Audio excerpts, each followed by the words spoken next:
Dipersembahkan oleh dan didukung oleh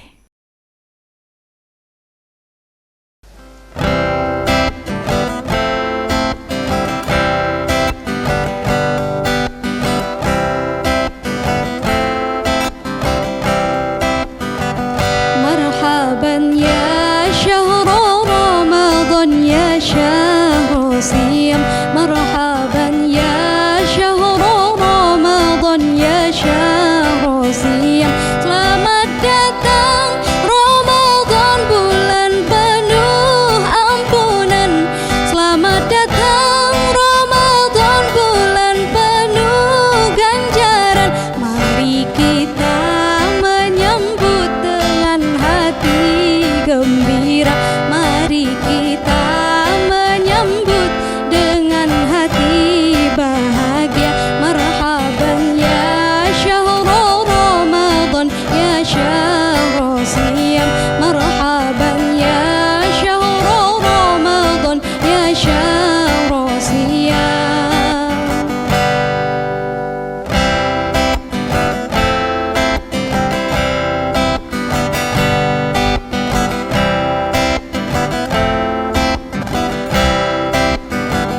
Allah jadikan Ramadan bulan penuh berkah.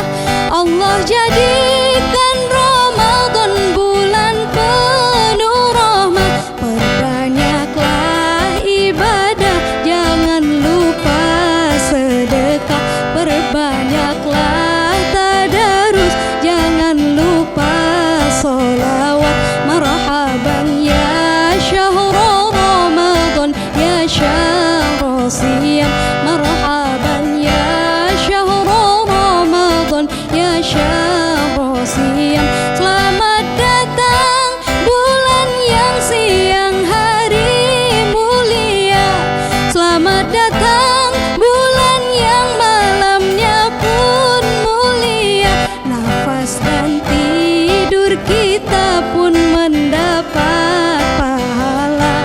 Dosa pun diampuni, doa pun diterima.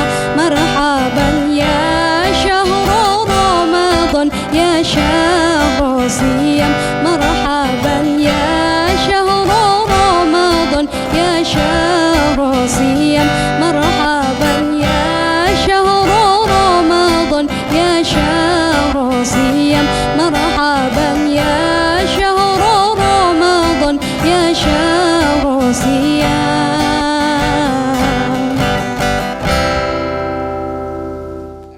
Assalamualaikum warahmatullahi wabarakatuh. Alhamdulillah alladzi an'amana bi ni'matil imani wal islam. Wassalatu wassalamu ala Muhammadin khairil anam wa ala alihi wa sahbihi madal layali wal ayyam, amma ba'd.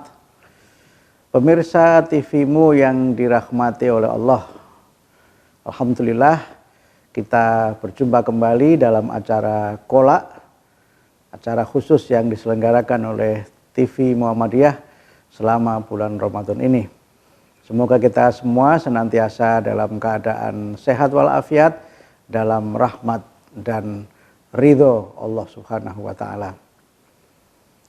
Di antara tradisi yang berkembang selama bulan Ramadan adalah tradisi buka bersama. Saya sebut sebagai tradisi karena memang ini tidak ada tuntunannya secara khusus di dalam hadis-hadis Nabi maupun di dalam athar atau di dalam tradisi yang dilakukan oleh para sahabat Nabi. Tetapi tradisi ini adalah bagian dari bagaimana umat Islam mengamalkan hadis Nabi, terutama yang berkaitan dengan fadilah atau keutamaan orang-orang yang memberikan makan kepada mereka yang menunaikan ibadah puasa atau sering disebut dengan memberikan sedekah untuk berbuka puasa.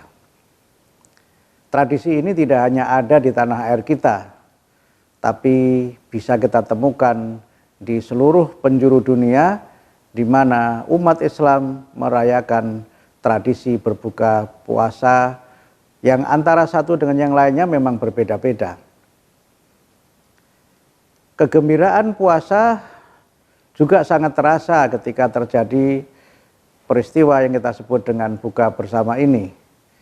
Dan di dalam hadis muttafaqun alaih disebutkan bagi orang yang berpuasa itu ada dua kebahagiaan, yaitu kebahagiaan ketika mereka sedang berbuka puasa dan kebahagiaan ketika mereka berjumpa dengan Rob, dengan Tuhannya pada saat kembali ke haribaannya. Lis-shaimi farhatani, farhatun idza futurahu wa farhatun idza liqa'a rabbahu. Bagi orang yang berpuasa ada dua kebahagiaan. Kebahagiaan ketika mereka sedang berbuka dan kebahagiaan nanti ketika mereka berjumpa dengan Allah, Tuhan yang sangat dirindukan dan sangat didambakannya. Kegembiraan itu sangat terasa dan memang dalam berbagai tradisi beraneka rupa perayaan buka bersama ada di sekitar kita. Sebagian tentu saja menghidangkan makanan-makanan khas, ya, makanan-makanan tradisional yang ada di suatu negara. Saya pernah menghadiri buka bersama di salah satu negara di Afrika. Mereka berkumpul bersama, kemudian digelar seperti hamparan plastik yang panjang begitu. Jamaah kaum muslimin duduk bersila berhadapan-hadapan. Kemudian begitu kumandang adzan maghrib tiba, mereka kemudian merayakannya berbuka bersama-sama. Di tanah air kita tradisi ini juga dirayakan di berbagai tempat. Biasanya memang pelaksanaan itu sebagian di masjid, sebagian juga di rumah-rumah para tokoh masyarakat dan di tempat-tempat yang lainnya. Bahkan tradisi ini tidak hanya menjadi milik umat Islam, tradisi ini sudah menjadi milik bangsa Indonesia. Karena selama Ramadan ketika kita berbuka puasa, tidak hanya umat Islam yang menyelenggarakan acara buka bersama, tetapi juga masyarakat yang berbeda-beda agama, multi-religious communities, mereka juga menyelenggarakan acara buka bersama itu. Acara buka bersama juga diselenggarakan dan diadakan oleh para pejabat negara yang kadang-kadang memang acaranya seperti menjadi gathering politik, ya, atau pertemuan politik. Seakan-akan mereka yang hadir ini harus menunjukkan kesetiaannya atau komitmennya kepada mereka yang mengundang. Saya kira ini sesuatu yang baik pula menurut saya, tetapi tidak seharusnya tradisi berbuka ini dikait-kaitkan dengan komitmen dan loyalitas politik, walaupun mungkin penyelenggaranya adalah pejabat negara atau pemimpin partai politik. Tetapi satu hal yang saya kira menarik dalam kegembiraan tradisi berbuka bersama itu adalah bagaimana berbuka puasa bisa menjadi sarana untuk kita membangun relasi sosial yang sebaik-baiknya. Relasi sosial itu menjadi begitu cair karena kita bertemu di acara berbuka puasa yang memang dilaksanakan sekali lagi tidak hanya oleh umat Islam tapi oleh berbagai kalangan. Memang ada beberapa catatan yang perlu menjadi bagian dari perhatian kita bersama-sama. Kegembiraan berbuka puasa itu adalah kegembiraan yang tidak ternilai harganya, tapi kadang-kadang ada hal-hal yang mungkin tidak sepenuhnya sesuai dengan tuntunan dan ajaran agama kita. Misalnya penyediaan menu makanan yang berlebih-lebihan, sehingga seringkali ketika ada acara buka bersama itu banyak makanan yang terbuang, banyak makanan yang tersisa. Padahal Islam memerintahkan kepada kita untuk tidak israf, tidak berlebih-lebihan. Di dalam Quran disebutkan kulu washrobu wala tusrifu. Makan dan minumlah kamu tetapi jangan berlebih-lebihan. Karena ingin menghormati tamu, ingin menunjukkan kegembiraan, semuanya dihidangkan, semuanya disiapkan. Tetapi sekali lagi terkadang banyak makanan yang terbuang, banyak makanan yang mubadzir, dan kemubadiran itu adalah juga bagian dari amaliyah yang harus kita tinggalkan. Innal mubadzirina kanu ikhwana syayatin. Sungguhnya menyediakan sesuatu yang berlebih-lebihan, yang mubadzir itu adalah bagian dari perbuatan setan. Sehingga kita harus efisien, kita harus tetap memperhatikan bagaimana kekhidmatan berbuka puasa, kegembiraan selama kita berbuka puasa ini tidak bertentangan dengan ajaran agama. Bagaimana kemudian kita merayakan buka bersama selama masa pandemi ini, kita akan bahas pada sesi yang berikutnya. Pemirsa TV-mu yang dirahmati Allah, tahun ini adalah tahun kedua di mana kita melaksanakan puasa di masa pandemi COVID-19. Walaupun memang kondisi tahun ini sedikit lebih baik dari tahun yang lalu. Sekarang memang angka-angka yang berkaitan dengan mereka yang terdampak oleh COVID-19 mulai menurun. Walaupun penurunan itu tetap saja pada angka yang tinggi. Kelompok penyintas juga semakin banyak, alhamdulillah banyak yang kemudian sembuh dan sehat. Dan kemudian tahun ini pula sudah dilakukan vaksinasi.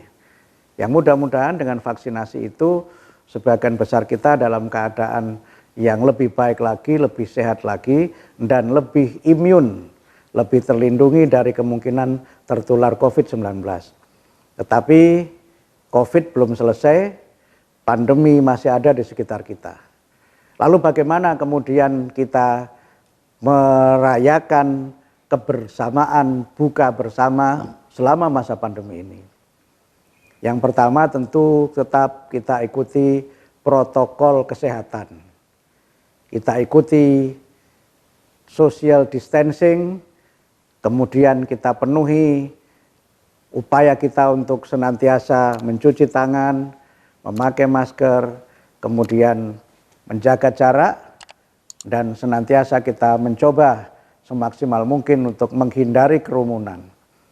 Karena itu maka walaupun kita memang perlu merayakan kegembiraan buka bersama, tetapi selama masa pandemi COVID-19 ini sebaiknya acara-acara buka bersama itu dapat kita tiadakan, atau kalau toh kita memang sangat perlu mengadakan, frekuensinya bisa kita kurangi, frekuensinya bisa kita minimalkan. Kita mungkin perlu mempertimbangkan keselamatan di atas upaya kita untuk melaksanakan tradisi. Kita buka bersama dengan keluarga. Saya kira ini menjadi momentum untuk kita melakukan family gathering. Selama ini kita lebih sering makan di luar mungkin, tapi sekarang sebaiknya kita makan buka bersama di rumah kita masing-masing. Saya kira buka bersama dengan sejawat di restoran misalnya juga tidak terlalu diperlukan sekarang ini. Ini tidak berarti saya tidak setuju dengan mereka yang menyediakan makanan di restoran, bagaimanapun juga makanan itu enak dan lezat dan halal gitu. Tetapi dalam masa seperti sekarang ini sebaiknya kita berpikir sekian kali untuk melakukan bukber gitu, buka bersama di tempat-tempat umum yang memang tidak aman dan tidak nyaman untuk kita menikmati hidangan yang disediakan. Memang kita harus bergembira saat berbuka itu karena alhamdulillah Allah memberikan kepada kita kesempatan dan kemampuan untuk menunaikan puasa kita pada hari ini dengan sempurna. Itulah kegembiraan kita ketika kita sedang berbuka. Kegembiraan bersama orang-orang tercinta itu tiada nilai yang melebihi kebahagiaan itu. Sehingga karena itu tanpa harus melaksanakan buka bersama para pejabat atau buka bersama dalam forum-forum yang besar, kita tetap bisa memaknai kegembiraan berpuasa itu sebagaimana hadis Nabi, kegembiraan puasa adalah ketika kita sedang berbuka puasa. Tentu saja ini tidak hanya terbatas bagi mereka yang berpuasa. Yang tidak berpuasa juga boleh menemani yang berpuasa untuk berbuka. Karena itu maka walaupun ada dari keluarga kita yang mungkin karena uzur tidak berpuasa, bagus juga menemani yang berpuasa untuk dapat menikmati buka puasa, karena kenikmatan itu ada pada kebersamaan itu. Dan mudah-mudahan dengan semakin tingginya upaya kita untuk menjaga imunitas tubuh kita, menjaga agar pandemi ini dapat segera berakhir, kita bisa kembali merayakan buka bersama pada tahun-tahun yang akan datang. Kegembiraan itu adalah kegembiraan yang bersifat sosial, tapi yang lebih penting lagi adalah kegembiraan yang bersifat spiritual. Karena berbuka puasa adalah bagian dari kita beribadah dan menyempurnakan puasa kita, dan karena itu maka Nabi bersabda agar kita ini menyegerakan berbuka puasa. Jangan ditunda, walaupun kita masih kuat, tetapi sunnahnya adalah mengawalkan untuk kita ini berbuka puasa. Walaupun hanya dengan seteguk air, walaupun mungkin hanya dengan semangkok kolak, semuanya sudah menjadi bagian dari ibadah. Dan semuanya akan memiliki nilai yang sangat tinggi karena kita menikmatinya bersama dengan keluarga kita yang tercinta. Mudah-mudahan bermanfaat. Nasrum minallah wa fathun qarib wa basyiril mu'minin. Wassalamualaikum warahmatullahi wabarakatuh.